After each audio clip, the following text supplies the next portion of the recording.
Bienvenue à tous pour ce webinaire consacré à la présentation des résultats de l'Observatoire 2021. Je suis Catherine Desportes, responsable du pôle bois construction chez FIBOA Île-de-France. Alors, je vois parmi les participants que certains peut-être ne nous connaissent pas. Donc, très rapidement, FIBOA Île-de-France, c'est l'interprofession francilienne de la filière forêt-bois. Et on fédère l'ensemble des acteurs de cette filière en région francilienne. Donc, depuis des personnes représentatives de l'amont forestier, des propriétaires forestiers, des gestionnaires forestiers, et en remontant la chaîne de la filière, en passant par donc des industriels de la construction bois, des maîtres d'œuvre, architectes et bureaux d'études, et bien sûr des maîtres d'ouvrage et des aménageurs qui construisent avec du bois. Et on appartient au réseau des FIBOA France, donc des 12 interprofessions en région qui sont fédérées par FIBOA France. Très rapidement, un petit rappel de l'historique du contexte dans lequel se situe cette étude. En 2020, nous avons souhaité chez FIBOA Île-de-France avoir une connaissance fine de la construction bois en région francilienne. Et c'est pourquoi on a commandé une étude approfondie sur ce sujet qui a été conduite en partenariat avec Ecopolis et l'Institut Paris Région et avec un financement ADEME Île-de-France et Région Île-de-France. Pour cette étude, on a missionné le cabinet Nomadeis qui va prendre la parole au sein de ce webinaire et qui nous a proposé une méthode de consultation des acteurs de la construction bois pour un recensement très fin des projets, recensement qui a permis effectivement de publier en mai 2021 à la fois un état des lieux de la construction bois entre les années 2015 et 2020, basé sur ce recensement des acteurs et des projets, avec une estimation d'une taille de marché, et dans une deuxième partie d'étude, une analyse prospective pour des tendances à horizon 2030 sur la région francilienne avec 2 scénarios différents qui étaient étudiés. Et puis, on a pu mettre en ligne en juillet dernier, lors du Forum Bois Construction, une cartographie de plus de 1000 projets qui ont été recensés dans le cadre de l'étude et qui a été développée par l'Institut Paris Région et qui est disponible sur notre site internet ou sur le site de l'Institut Paris Région.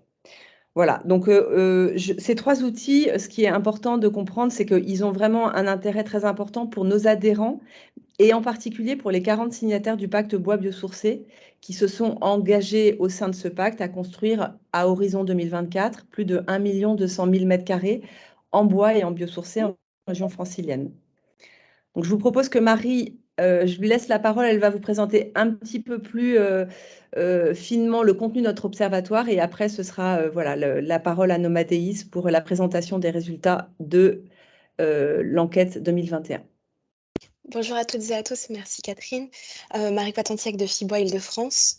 En ce qui concerne l'Observatoire, effectivement, nous avons souhaité, dans la continuité de la précédente étude, nous doter d'un outil stratégique qui se poursuit dans la durée et c'est tout l'objectif que celui-ci poursuit pour cette année 2021. Cet observatoire est constitué d'une étude annuelle ou biannuelle en tout cas, dont les résultats sont présentés ce jour autour de ce webinaire et qui porte sur les ouvrages qui sont livrés sur l'année précédente, donc 2021. Celui-ci, comme l'a spécifié Catherine, est également complété par la cartographie interactive Cartovis qui est mise à jour annuellement et enrichie par les différents projets et acteurs de la construction du marché francilien de la construction bois. Et par ailleurs, à venir, nous réfléchissons à la constitution d'une étude sur les coûts de construction bois. Et notamment, nous pouvons bénéficier des retours des 40 signataires du pacte bois biosourcé qui nous remontent des données sur leurs projets de manière annuelle, donc avec une connaissance assez fine de ce marché. Donc, cet observatoire francilien, il permet de rendre compte justement à travers des données qualitatives et très bien, il faut le micro, qualitative et quantitative du marché sur l'ensemble du territoire. Et donc, nous souhaitons poursuivre en ce sens. Bon, sans plus attendre, je laisse la parole à Nomadeis afin de vous le présenter sur cette année 2021. Merci Marie. Donc, je suis Stéphane Baudet, directeur projet de Nomadeis, et je suis accompagné par Maïmouna Desbrières, consultante à Nomadeis, qui a mené avec nous cet observatoire. Pour ceux qui ne nous connaissent pas, en très bref, Voilà, merci. Donc, pour ceux qui ne nous connaissent pas, Nomadei, c'est un cabinet de conseil spécialisé en développement durable et en RSE qui existe depuis maintenant 20 ans. On vient de fêter nos 20 ans, donc c'est fondé en 2002. Aujourd'hui, Nomadei se regroupe 25 consultants et a mené plus de 750 missions sur différents sujets. Donc des sujets qui sont liés à la construction durable et à la ville durable, des sujets mobilité durable, évidemment des sujets énergie-climat, des sujets liés à la gestion durable des ressources naturelles, donc essentiellement eau, forêt, biodiversité, et enfin des sujets liés à la bioéconomie. Et des sujets liés à la santé, environnement, sport et qualité de vie. Voilà, vous voyez, on a un spectre d'intervention assez large. Et une de nos forces, c'est la conception et la mise en place d'observatoires, puisque en plus de l'observatoire de la construction bois, on a conçu et on opère l'observatoire du cycle national, l'observatoire de l'économie des stations thermales, et on a également fait un certain nombre d'observatoires qui ont été plus ponctuels, par exemple sur les coûts de la rénovation énergétique. Voilà, pour vous situer en 2 mots d'où nous parlons, et bien entendu, donc, vu tous nos sujets, construction durable, gestion durable des forêts et bioéconomie, on travaille beaucoup évidemment avec la filière bois, pour qui on réalise également en ce moment une étude d'impact de la RE 2020 sur la filière. Voilà, donc on va vous présenter rapidement ce que c'est que cet observatoire, vous donner ses principaux résultats, donc à la fois sur les projets et sur les acteurs de la construction bois en Île-de-France. On va également vous parler de l'estimation du volume de ce marché francilien de la construction bois. Et enfin, on va comparer ces résultats à des données de référence. Donc, d'une part, la base de données Citadel 2, donc, qui donne une image de la construction francilienne dans son ensemble, tout mode constructif confondu. Et puis, donc, nous allons également, comme nous avons fait l'année dernière, un scénario prospectif qui nous emmène jusqu'à 2030, pouvoir comparer l'année 21 observée à l'année 2021 telle qu'elle avait été projetée dans ce scénario prospectif. Voilà. Puis nous passerons la parole à Thomas Emerdinger pour parler de la cartographie des projets de construction de bois et vous présenter ce bel outil. On peut passer à la suite. Voilà, donc très rapidement, l'objectif de cet observatoire, c'est après la première étude qui avait permis de donner une image des années de livraison 2015 à 2020, c'est de pérenniser l'objectivation du marché de la construction bois en Île-de-France et analyser les tendances et pouvoir poursuivre cet exercice d'une année sur l'autre, doter la filière d'un outil avisé stratégique mais aussi opérationnel qui est complémentaire des outils existants. Voilà, il y a le PRCB, il y a la cartographie, il y a le pacte bois biosourcé, et il y a les fiches Île-de-France de l'enquête nationale de la construction bois. Mais cet observatoire-là, vous le verrez, il a pour caractéristique première de récolter par tous les biais possibles, toutes les voies possibles, de l'information sur les projets qui sont menés en Île-de-France de construction bois. Donc là, on n'est pas sur une approche de sondage, on est sur une approche d'essayer de vraiment récolter toute la donnée qu'on peut.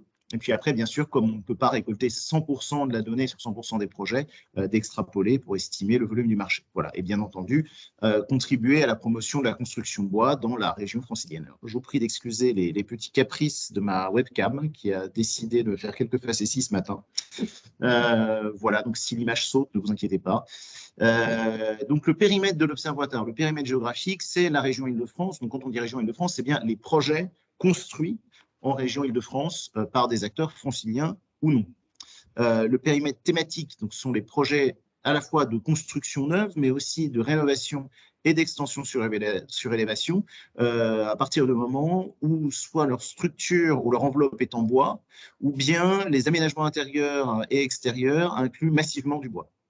Et le périmètre temporel, ce sont donc les projets livrés au cours de l'année 2021. La méthodologie qu'on a utilisée se déroule en 3 étapes. Premièrement, on vous montrera par quel moyen identifier maximum possible de projets de construction bois en Île-de-France, mais aussi évidemment les acteurs qui sont engagés dans ces projets, qu'il s'agisse des maîtres d'ouvrage, des maîtres d'œuvre, des architectes, des bureaux d'études, etc.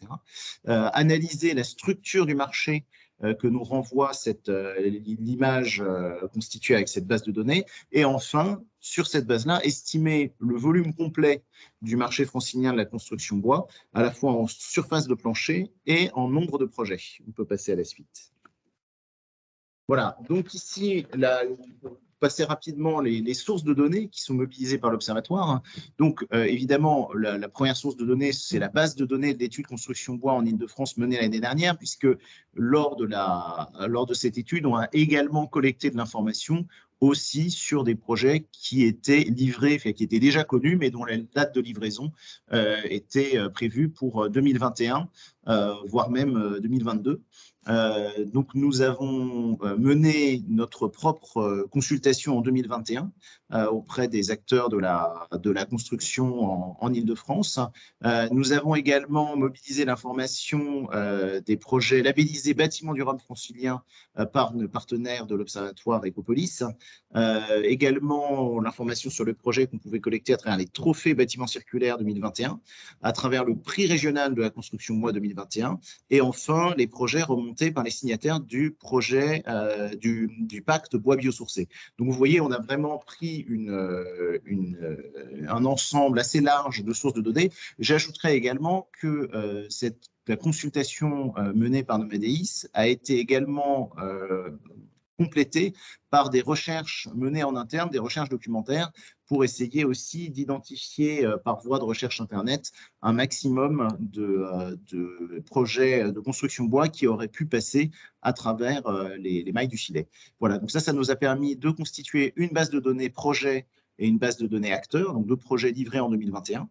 Et de produire, donc d'une part, par Nomadéis, le rapport de synthèse de l'Observatoire, l'analyse de ces données, donc qui porte vraiment uniquement sur les projets livrés en 2021, mais aussi d'alimenter la cartographie de l'Institut de Paris Région, qui contient donc tous les projets identifiés, quelle que soit la date de livraison. Donc à la fois l'étude menée l'année dernière sur 2015-2020, plus la consultation qu'on a menée cette année et dans laquelle on a récolté des infos sur des projets de différentes dates de livraison, a permis d'alimenter cette carte.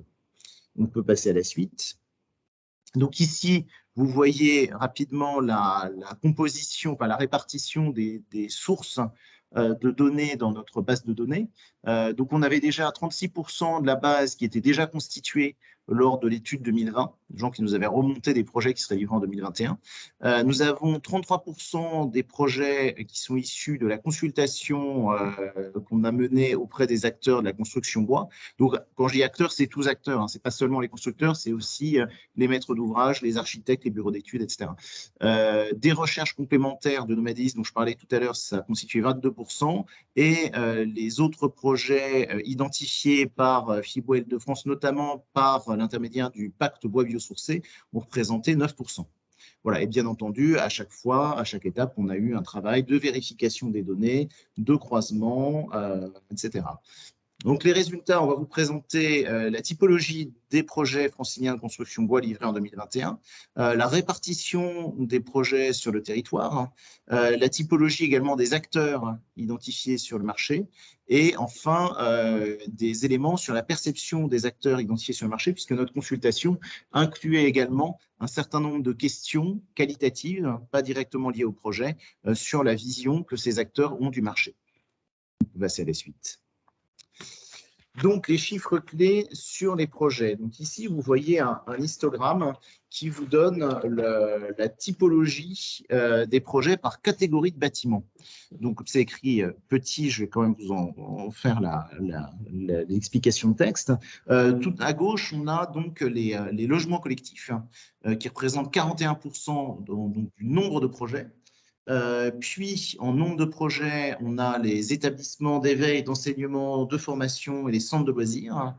Représentant 11%, on a les administrations, les banques et les bureaux. 8% pour les logements individuels, 7% des projets, les salles de conférence, de spectacle ou des salles à usage multiple, 4% des magasins de vente et des centres commerciaux, 3% des établissements sportifs, 2% des hôtels, pensions de famille, 1% des établissements de soins, 1% des bâtiments agricoles, 1% des bâtiments industriels et 3% autres. Et donc, vous voyez que donc, en bleu, on a mis les logements, en vert, les établissements recevant du public, donc dans les différentes catégories, les bâtiments agricoles en rouge, les bâtiments industriels en jaune. De façon peu étonnante, ces deux catégories de bâtiments représentent une très faible part du marché francilien. On peut passer à la suite. Ici, vous voyez donc la même typologie, cette fois-ci en surface. Donc, vous avez en histogramme les pourcentages et la courbe verte que vous voyez, c'est la surface totale représentée par ce type de projet. Donc, vous voyez qu'on a beaucoup de projets de logement collectif, c'est un peu plus d'un projet sur deux, mais par contre, la surface de plancher moyenne, donc que vous voyez sur la courbe verte, et pas la plus haute. Voilà, donc 52% de la surface de plancher pour les logements, 23% de surface de plancher pour les bureaux qui représentent vraiment en moyenne les projets les plus gros, voilà, avec une surface de plancher moyenne de un peu plus de 10 000 m². Puis les bâtiments d'enseignement qui représentent 14%. Donc là, ces trois catégories-là représentent l'essentiel de la surface de plancher de la construction francilienne en bois. Et vous voyez les logements individuels qui ne représentent que 1% du total de la surface de plancher, ainsi que les salles polyvalentes, les bâtiments agricoles et les établissements sportifs. Et puis 2 et 3% respectivement pour les hôtels et pour les commerces. On peut poursuivre. Donc ici, on vous a présenté l'évolution de cette typologie dans le temps. Donc voilà, vous avez en bleu le résidentiel, en vert foncé les ERP bâtiments d'enseignement, en vert clair les administrations et les bureaux, en gris les autres types de RP et en jaune et orange, mais très peu visible puisqu'elle présente une très très faible part, les bâtiments agricoles et les bâtiments industriels. Donc vous voyez qu'en nombre de projets, vous avez une légère croissance de la part du logement depuis 2019.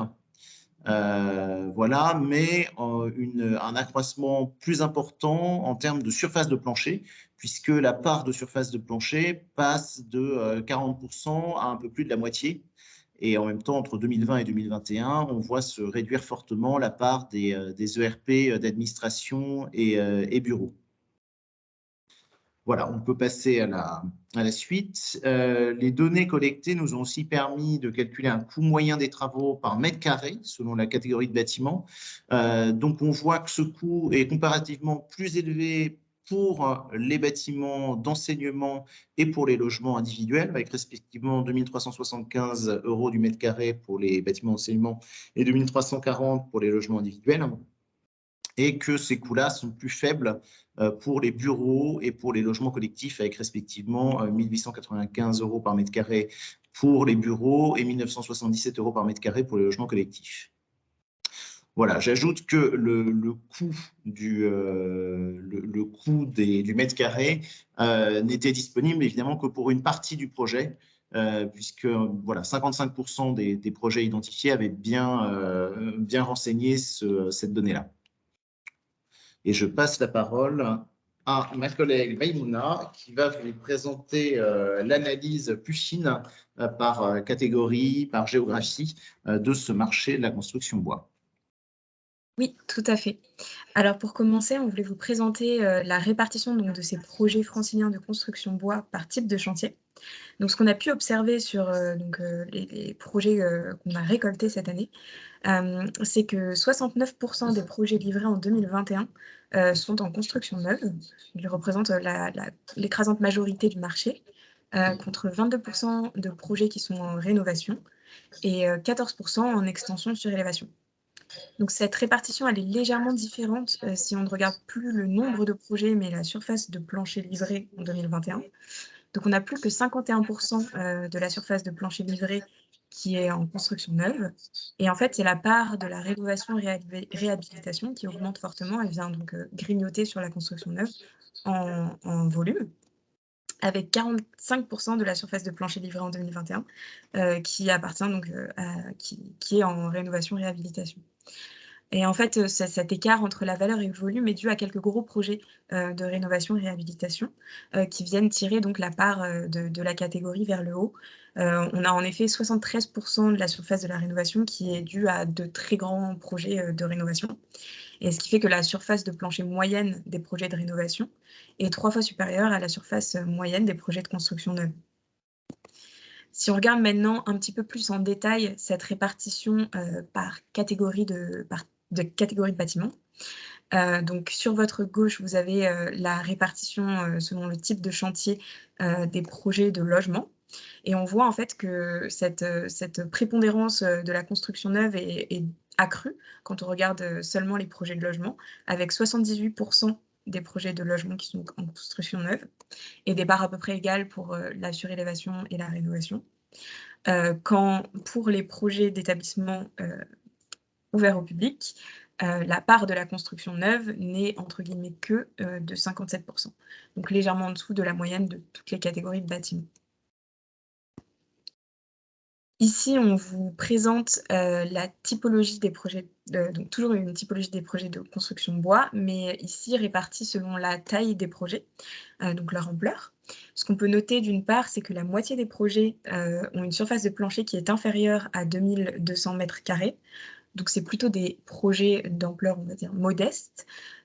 Toutefois, la part des projets de très grande ampleur, donc des projets qui ont une surface supérieure à 10 000 mètres carrés, tend à croître ces dernières années. Elle était de 3% en 2015, elle est passée à 7% en 2020 et en 2021, on a pu observer que 9% donc des projets de construction bois livrés faisaient plus de 10 000 m², avaient une surface de plus de 10 000 m². Nous avons également pu observer un fort engagement des acteurs du marché de la construction bois en Île-de-France envers la certification de leurs projets, notamment de leurs performances environnementales. Donc, il faut toutefois prendre cette information un petit peu, on va dire, avec des pincettes. Donc 47% des projets que nous avons pu identifier ne nous ont pas renseigné cette information sur leur potentielle labellisation. Donc on a pu observer la labellisation des projets que sur la moitié, on va dire, de notre panel initial. Donc si on prend sur l'ensemble de notre population, donc tous les projets que nous avons pu observer, on a pu noter que 42% des projets détenaient un label. Toutefois, si maintenant on regarde les projets qui nous ont répondu sur cette certification, on nous a répondu que seulement 13% des projets nous ont dit en fait ne pas disposer de label. Donc, on peut penser que la part des projets labellisés, donc qui est de 42%, est en fait nettement minimisée, puisqu'on n'a que 13% des projets pour lesquels l'information était disponible qui nous ont certifié qu'ils n'avaient pas de label. Donc sur ces projets qui sont labellisés ou qui nous ont dit ne pas avoir de label, c'est le label HQE qui est le plus représenté. Donc 34% des projets pour lesquels l'information était renseignée disposent de ce label. En ce qui concerne la répartition géographique des projets sur le territoire, elle est assez contrastée en valeur et en volume. Donc on a observé que 41% des projets sont situés en Grande Couronne, mais ils ne représentent que 25% de la surface de plancher livrée en 2021. À l'inverse, Paris concentre une part plutôt faible des projets, 21% des projets, mais la surface de plancher livrée à Paris est la plus grande des 3 cercles de la région, avec 39% de la surface de plancher livrée en Île-de-France qui est située sur le département de la ville de Paris. Donc si on rentre un peu plus en détail dans la typologie de ces projets par département, pour pouvoir expliquer ce contraste entre la répartition en valeur et en volume de nos projets de construction bois, ce qu'on observe, c'est qu'en fait, les projets de Grande Couronne, à l'exception de l'Essonne, sont majoritairement portés par le résidentiel. Donc, on a 86% des projets du Val d'Oise et 75% des projets des Yvelines qui sont des projets de logement, avec notamment une concentration des projets de logement individuels en Grande Couronne. 88% des projets de logement individuel qu'on a pu observer étaient situés en Grande Couronne. Et à l'inverse, le marché de la construction bois en Petite Couronne est plutôt porté par les bâtiments qui reçoivent du public. On va passer maintenant à quelques chiffres clés donc, sur les acteurs de ce marché de la construction bois en 2021. Dans un premier temps, donc on a pu identifier en fait via cette étude, via l'Observatoire, 270 acteurs actifs sur le marché de la construction de bois en Île-de-France en 2021. Donc on a observé plus précisément 80 maîtres d'ouvrage, donc des collectivités, des bailleurs sociaux, des promoteurs immobiliers, etc., contre 149 maîtres d'œuvre. Toutefois, le volume d'activité de ces deux catégories d'acteurs est très similaire, ce qui s'explique par le fait que plusieurs maîtres d'œuvre sont impliqués sur un même projet pour un seul maître d'ouvrage. Et de ce fait, les différents acteurs sont en moyenne impliqués sur le même nombre de projets de construction de bois sur l'année 2021, qui est de 1,3 projets par acteur en moyenne. Ces acteurs-là sont en majorité franciliens. Donc, on a près de 92% des architectes qui ont été actifs en 2021 sur le marché de la construction de bois en Île-de-France, qui sont des acteurs implantés en Île-de-France. 58% des bureaux d'études, 54% des constructeurs bois. C'est le graphique que vous pouvez voir à droite. Et sur la gauche, on a essayé d'identifier, on va dire, la part des acteurs franciliens qui étaient impliqués dans la construction de bois plus spécifiquement. Et donc, on a noté que 14% des aménageurs franciliens étaient actifs sur le marché de la construction de bois, 2% des communes et 8% des collectivités. On a ensuite pu, grâce à la consultation qui a été menée, faire remonter un certain nombre de perceptions du marché dans sa globalité, notamment des difficultés, des freins à la mise en place des projets de construction de bois. Et finalement, la principale difficulté qui nous a été remontée par ces répondants à la consultation est le coût élevé des projets de construction de bois. On nous a également fait part de difficultés liées aux contraintes réglementaires, qui ont été majoritairement mentionnées comme un frein par la maîtrise d'œuvre, moins par la maîtrise d'ouvrage. Évidemment, l'ensemble des répondants nous ont également souligné que l'année 2021 avait été marquée par d'importantes difficultés d'approvisionnement en bois liées à la pandémie. Nous avons également pu entendre les répondants nous témoigner d'un manque de structuration de la filière francilienne de la construction de bois, donc notamment un manque d'entreprises qualifiées, une méconnaissance des procédés de construction de bois de la part de certains acteurs de la maîtrise d'ouvrage, parfois une manque d'expertise des bureaux d'études. Et donc ça représente ce manque de structuration, également un frein important au développement des projets. Et la dernière difficulté majeure qui nous a été mentionnée concerne des enjeux techniques. L'inverse de la médaille, les motivations des acteurs pour se positionner sur le marché de la construction de bois. Pour les 2/3, 63% donc des acteurs qui nous ont répondu ont mentionné des raisons écologiques comme motivation à entrer sur ce marché-là. Donc les acteurs évoquent le fait que le bois est un matériau naturel, renouvelable, et ils spécifient également l'importance de la sobriété carbone du bois, donc pour répondre à un certain nombre d'enjeux environnementaux.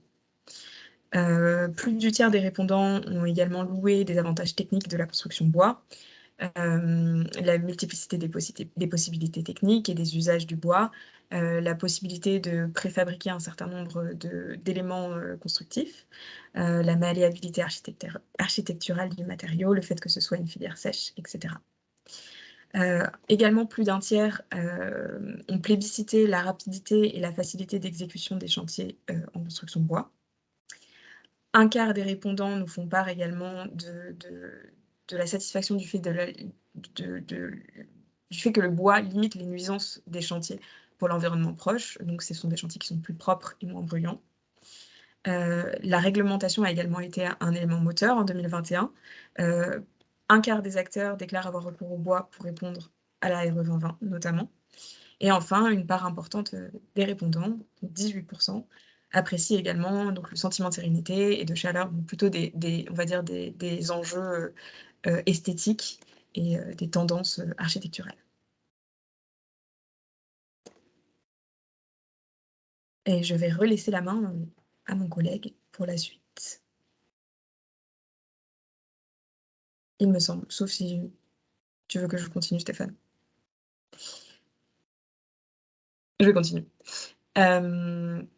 Donc le niveau d'engagement des acteurs, on a voulu essayer d'estimer un petit peu ce niveau d'engagement, si c'était vraiment un engagement volontaire de la part des acteurs de s'immiscer sur le marché de la construction de bois.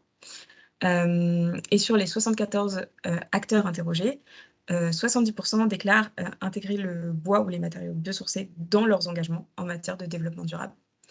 83% des acteurs ont également recours spécifiquement au bois français pour leurs projets de construction de bois. Cette écrasante, donc cette majorité est composée à 70% de maîtres d'œuvre, mais on constate que la plupart des constructeurs ont également majoritairement recours au bois français. 46% des répondants s'approvisionnent en bois francilien pour leurs projets de construction de bois. Il faut savoir que ces pourcentages-là, ces chiffres, ne portent pas spécifiquement sur l'année 2021, mais plutôt sur les engagements qui ont été pris dans l'année 2021. Donc il est possible que parmi les 46% de répondants, tous n'aient pas eu un projet de construction de bois incluant du bois francilien, mais en tout cas tous nous ont fait part en 2021 de s'approvisionner en bois francilien. Et enfin, 50% des répondants possèdent un moyen de traçabilité pour certifier le fait d'avoir recours au bois français ou francilien. Bien, merci Maïmouna. Maintenant qu'on vous a présenté le panorama et l'analyse des caractéristiques de ce marché tel qu'il ressort de la base de données, la dernière étape pour donner une image la plus fidèle possible du marché, ça a été évidemment de le dimensionner, puisque malgré la diversité de sources de données qu'on a mobilisées, nous ne pouvions pas prétendre à avoir identifié 100% des projets de construction bois. Donc, je vais vous donner déjà la méthodologie qu'on a utilisée. Donc, dans l'observation, dans notre base de données, on avait 100 projets de construction bois qui mobilisaient 270 acteurs. Évidemment, pour faire l'extrapolation au marché dans son ensemble, on a dû prendre des hypothèses qui ont concerné la représentativité de la base par rapport à la part de chaque catégorie d'acteurs, à la typologie des projets, à la répartition géographique des projets. Et puis, on a estimé qu'on avait identifié 100% des acteurs très actifs. Donc, il y avait plus de 4 projets, 75% des acteurs moyennement actifs qui avaient 2 ou 3 projets et 50% des acteurs peu actifs qui n'en avaient qu'un seul. Ça nous a permis donc d'extrapoler un marché dans son ensemble qu'on dimensionne à 180 projets et 502 acteurs. Et puis, après, une fois qu'on a eu ce dimensionnement en nombre de projets et en nombre d'acteurs, on est passé au dimensionnement en surface de plancher, donc en utilisant des farceurs de conversion qui sont basés sur la surface de plancher moyenne par catégorie de projet calculée en 2020 et 2021, et la part de chaque département dans la surface de plancher totale livrée en 2021. Voilà, on peut passer à la suivante. Donc ici, vous avez, donc comme on a fait cet exercice-là l'année dernière pour les années 2015 à 2020, on peut vous donner, avec la même méthode, on peut vous donner une courbe des estimations du volume total du marché francilien de la construction de bois entre 2015 et 2021. Donc vous voyez en histogramme la surface de plancher et en nombre de projets, donc la courbe bleue, en nombre de projets, et la courbe verte en dessous qui est la surface de plancher moyenne des projets. Donc, la surface de plancher totale estimée pour les projets livrés en 2021 est de 871 594 mètres carrés. Donc, ce qui représente une inversion de tendance en nombre de projets, puisque le nombre de projets repart à la hausse après une tendance plutôt baissière entre 2017 et 2020, que la progression de la surface de plancher, elle freine fortement puisqu'entre 2019 et 2020, on avait une croissance de 30,5%, et que nous n'avons plus, entre guillemets, que 3,9% de croissance entre 2020 et 2021. Et la surface moyenne des projets en Île-de-France, vous le voyez sur la courbe verte en dessous, elle a une tendance générale haussière, mais avec évidemment d'une année sur l'autre des petites variations. Et donc voilà, entre 2020 et 2021, on voit une légère baisse de la surface de plancher moyenne, qui par contre, sur le temps long, a augmenté fortement, donc a été multiplié par 2,7 depuis 2015. Voilà, on peut passer à la suite, et je vais repasser la parole à Maïmouna pour la comparaison entre cette image qu'on a construite de la construction bois en Île-de-France et l'image de la construction dans son ensemble, tout mode constructif confondu, que nous donne la base de données Citadel 2. Maïmouna. Merci, oui, exactement. On a essayé de comparer nos observations aux données de la base Citadel 2 pour essayer d'estimer, de mieux comprendre la part du bois dans l'ensemble de la construction en Île-de-France. Donc les données de la base Citadel 2 sont issues des déclarations d'ouverture de chantier. Donc elles répertorient toutes les mises en chantier de projets de construction ou d'extension sur élévation en Île-de-France. En tout cas, nous, on a extrait ces données-là pour l'Île-de-France. Ce qui fait qu'en fait, la date de référence des projets qu'on peut observer sur la base Citadel 2 est la date de mise en chantier, alors que les projets que nous avons observés, pour les projets que nous avons observés, la date de référence est la date de livraison. C'est pourquoi on a tenu compte d'un délai moyen des travaux des bâtiments pour pouvoir comparer en fait ces deux données.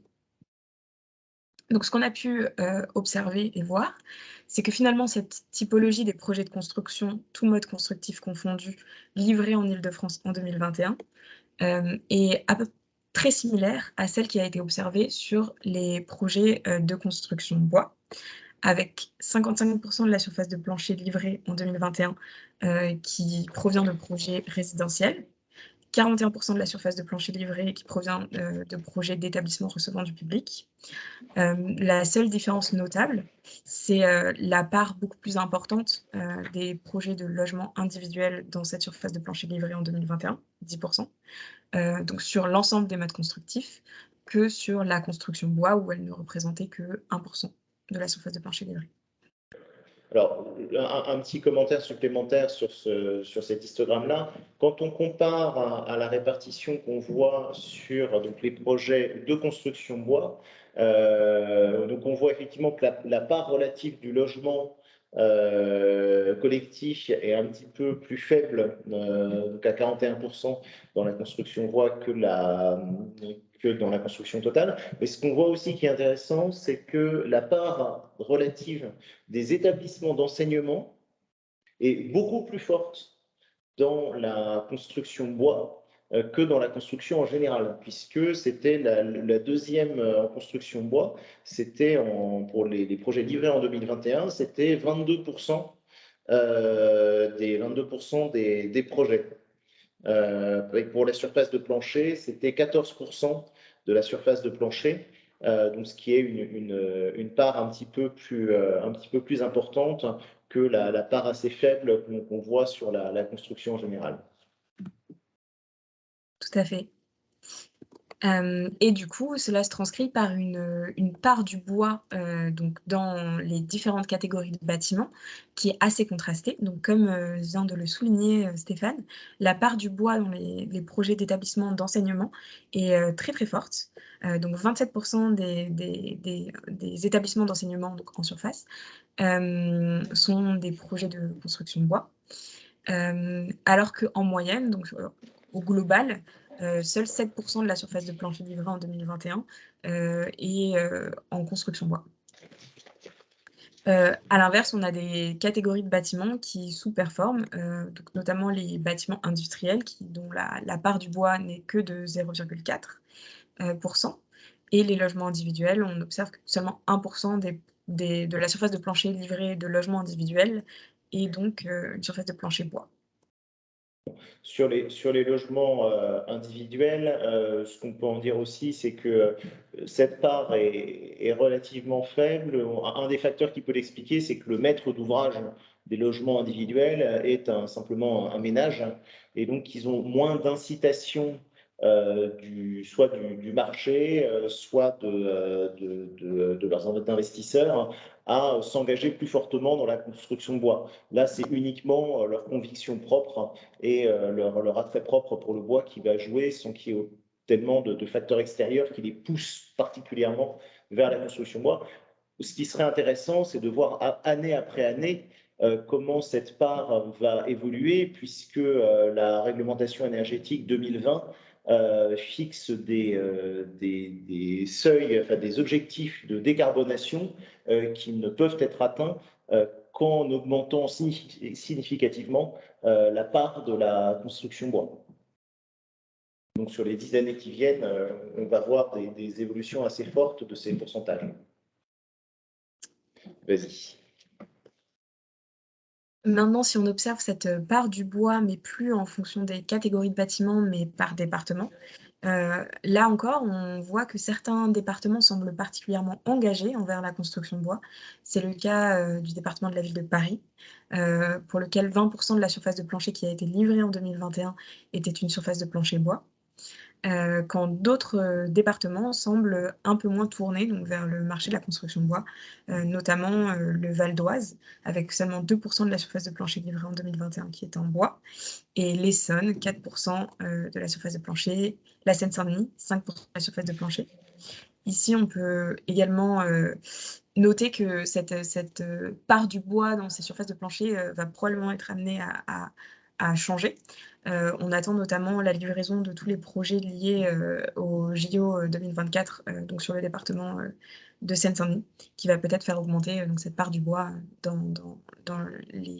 la surface livrée dans le département. Et pour finir, je vais vous présenter donc la comparaison avec le scénario prospectif que nous avions élaboré l'année dernière. Alors, je précise, hein, parce que la courbe peut amener des questions, que nous avons traité les données dans l'ordre où on vous les présente. C'est-à-dire qu'on a d'abord dimensionné le marché avant de faire la comparaison avec le scénario prospectif. Je dis ça parce que le recollement des courbes est assez frappant. Maïmouna, tu peux passer à la suite. Voilà, donc vous avez en bleu l'évolution de l'estimation de la surface de plancher totale du marché francilien, donc la période historique jusqu'à 2020 et la prospective à partir de 2021. Et puis les deux points en vert, là, c'est la suite de la courbe observée, enfin de l'estimation du dimensionnement du marché entre 2020 et 2021. Et vous voyez que c'est assez proche, puisqu'on est à 871 594 mètres carrés estimés d'après les observations effectuées cette année, alors que le scénario prospectif nous amenait à 864 369 mètres carrés, soit un écart de 0,9%. Donc, pour l'instant, il semblerait que le marché suive les tendances qui avaient été celles qui étaient projetées dans le scénario prospectif. On verra dans les années suivantes si ce collage de courbes assez spectaculaire se poursuit ou si, au contraire, on voit des divergences. Et je passe la parole à Thomas Emerdinger pour nous présenter la cartographie.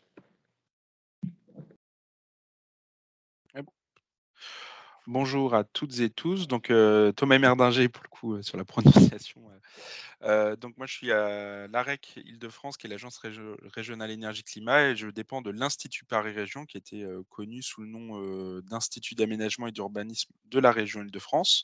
Donc, effectivement, on est partenaire depuis la première édition de cet observatoire sur la construction bois, avec une volonté de valoriser ces constructions bois et biosourcées qui se développent en région Île-de-France. Depuis quelques années, on le voit, et surtout de voir sur quelle dynamique de territoire aussi on l'observe.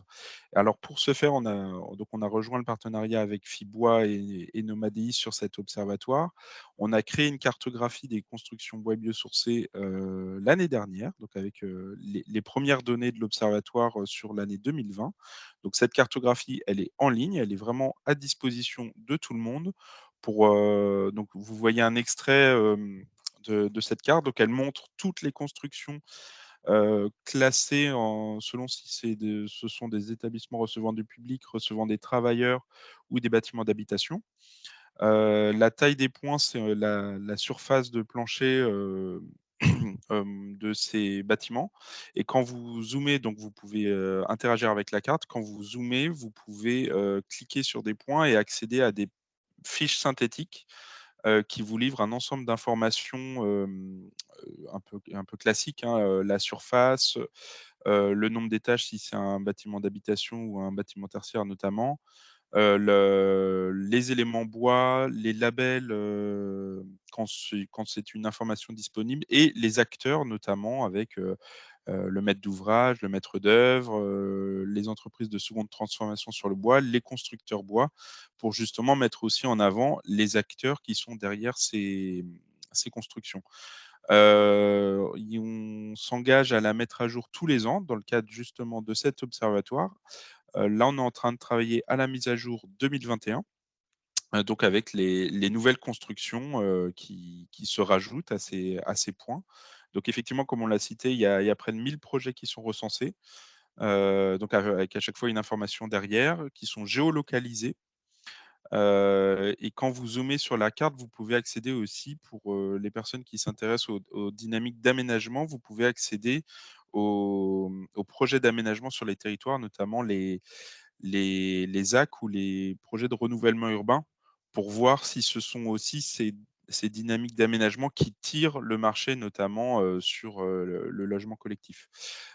Sur la mise à jour 2021 qui est prévue, donc on va rajouter plus de 200 projets et on va également on travaille avec Fibois pour intégrer des photos pour continuer ce travail de valorisation des projets.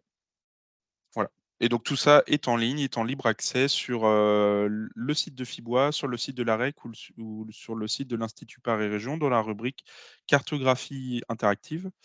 Pour information, si les gens ne connaissent pas forcément le système d'information géographique de l'Institut Paris Région, vous voyez en haut à gauche carte et ça vous permet d'accéder sur n'importe quel site à toutes les cartes de l'Institut.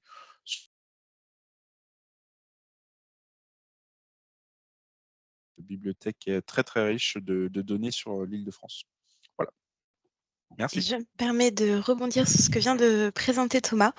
Effectivement, vous voyez s'afficher à l'écran les différentes fiches relatives au projet et à leurs acteurs.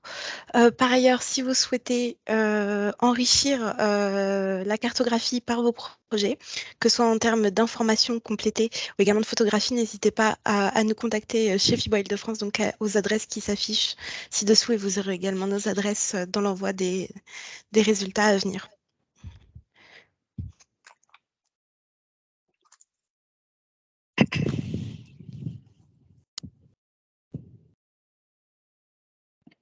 Merci beaucoup. Je vous propose qu'on puisse donner la parole s'il y a des questions. Il y a eu 2 questions sur le fil de la discussion. Donc, Arnaud Lambert demandait si les prix, lorsqu'on a présenté les coûts de la construction, étaient exprimés en mètres carrés SDP ou CHAB. Dans mon souvenir, c'est SDP, mais je...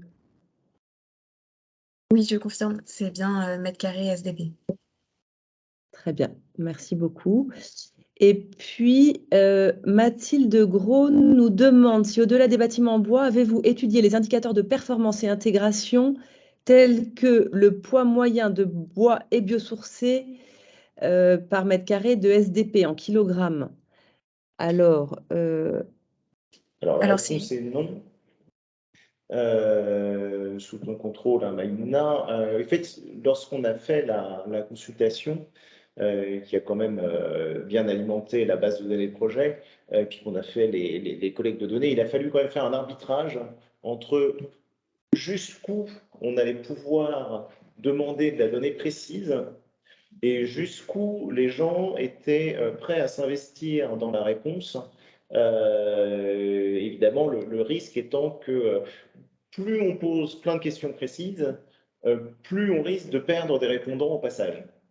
Donc, on s'est arrêté à un niveau de précision un peu moins fin que le poids moyen par mètre carré de surface de plancher.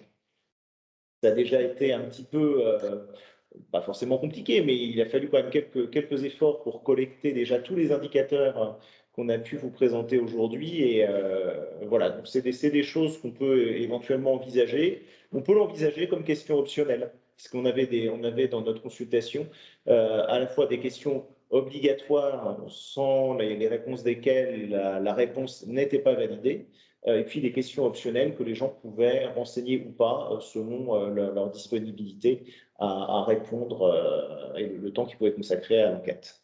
Voilà, mais on peut tout à fait envisager l'année prochaine d'ajouter cet indicateur-là. Merci. Alors, une autre question concerne effectivement la remarque selon laquelle effectivement il y a une forte proportion de bois dans les bâtiments scolaires. Est-ce qu'on en comprend la raison? Est-ce que c'est volonté des villes? Est-ce que c'est parce que c'est une maîtrise d'ouvrage public? Tout ça à la fois. Oui, moi, premier niveau de réponse, c'est qu'effectivement, je pense que les maîtrises d'ouvrage public, Il y et en a particulier. un plus fort engagement des maîtres d'œuvre publics dans la construction de bois, où ils peuvent en faire une politique publique. Après, on n'a pas demandé pour chacune des catégories la raison. On a fait notre enquête sur les raisons de se mobiliser pour la construction de bois de façon générale sur l'ensemble de la population d'acteurs, mais on ne l'a pas ventilé par catégorie d'acteurs, par catégorie de projets, etc. Tout simplement parce que sinon, on n'aurait pas forcément eu une population de projets suffisamment représentative, statistiquement parlant. Est-ce que quelqu'un veut poser une question en direct? Puisque là, c'est le fil qui a été utilisé, mais c'est possible de prendre la parole. Alors, l'étude détaillée, elle sera mise à jour, elle sera publiée sur notre site internet dans la rubrique bois construction observatoire. Accessible dès demain. Et nous allons également la transmettre à l'ensemble des participants par mail demain également.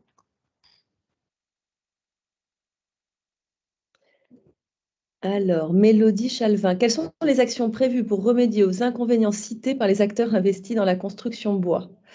Ça, c'est une vaste question. Ce qui est certain, dans les éléments relevés, en particulier, effectivement, le sujet des coûts de la construction bois qui était cité dans mon souvenir en premier. Donc ça, c'est ce que Marie vous disait au début. Nous, dans le cadre de cet observatoire, globalement, on va lancer une enquête auprès des signataires du pacte sur les coûts de la construction bois. En travaillant sur, on est en train de réfléchir en nombre de projets, mais pour pouvoir tirer des enseignements et en particulier, travailler à justement comment est-ce qu'on arrive à objectiver ces coûts et surtout à les garder, à les contenir avec des bonnes décisions. Donc ça, c'est un travail de longue haleine. Et puis, je ne sais pas à quel sujet spécifiquement vous faites référence, c'est difficile de répondre de façon précise. Voilà, sur le sujet des coûts, nous, chez FIBO Île-de-France, dans le cadre de l'Observatoire, on va y travailler. Et problèmes techniques, je ne sais pas si vous faites référence au sujet de la sécurité incendie. Donc ça, c'est un sujet qui est vraiment, dont on espère effectivement qu'à l'été, il va pouvoir, en tout cas, être mieux compris, puisque aux dernières nouvelles, la ministre du Logement a demandé effectivement à ce que la réglementation incendie, elle puisse évoluer à l'été avec une mise en application début 2023. Et donc, ce qui permettrait effectivement qu'à l'été, on ait en tout cas un positionnement via la réglementation à mettre en œuvre qui effectivement prévale sur la doctrine. Donc ça, on vous en donnera, nous, FIBO Île-de-France, des éléments, je pense, après l'été, après la période estivale. Monsieur Brice Lefranc, qui demande 20% des surfaces livrées à Paris en 2021 sont en bois. Ai-je bien entendu? Moi, j'ai entendu aussi 20%. Maïmounas. Oui, c'est ça, 20%. Alors, si je reviens peut-être un petit peu, c'est là. 20% de la surface de construction livrée en 2021 était une surface bois. C'est ça. Paris étant très fortement engagé sur cette question.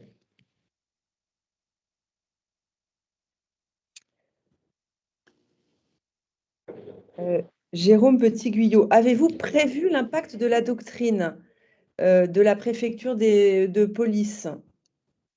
La question est, est-ce qu'on a prévu dans les extrapolations que Stéphane vous a présentées? J'imagine que c'est la question. Alors, les extrapolations qu'on a présentées, en fait, elles ont été faites l'année dernière. Donc, elles ont été faites fin 2020, début 2021, pour être présentées mi-2021. Donc, ça n'est pas ça ne fait pas partie des grands facteurs influençant sur la construction bois qu'on a pris en compte. On a pris en compte différents facteurs de marché, l'influence des JO, l'influence de la réglementation, etc., mais pas des facteurs aussi pointus. C'est ça, c'était antérieur. Donc la courbe bleue, effectivement, elle était antérieure à la publication de la doctrine. Ce qui sera intéressant de noter dans les prochaines études annuelles, c'est de voir effectivement, bien sûr, dans quelle mesure est-ce qu'on a l'impression que ça fait infléchir la courbe ou pas. Voilà, mais c'est clairement un des sujets de suivi dans le cadre de l'Observatoire dans les prochaines années.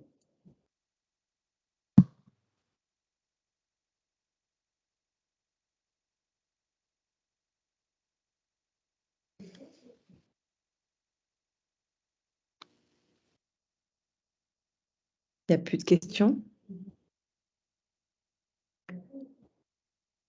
Bon, eh ben, écoutez, s'il n'y a plus de questions, je vous propose qu'on s'en tienne à ce timing-là. On s'était dit que 1 heure, c'était le plus, voilà, le plus efficace. N'hésitez pas à, voilà, à aller chercher l'enquête et à la lire évidemment de façon plus calme et détaillée sur notre site internet dès demain. Et puis voilà, vous pouvez revenir vers Marie ou moi-même si vous avez des questions, suggestions. Voilà, n'hésitez pas. Merci beaucoup.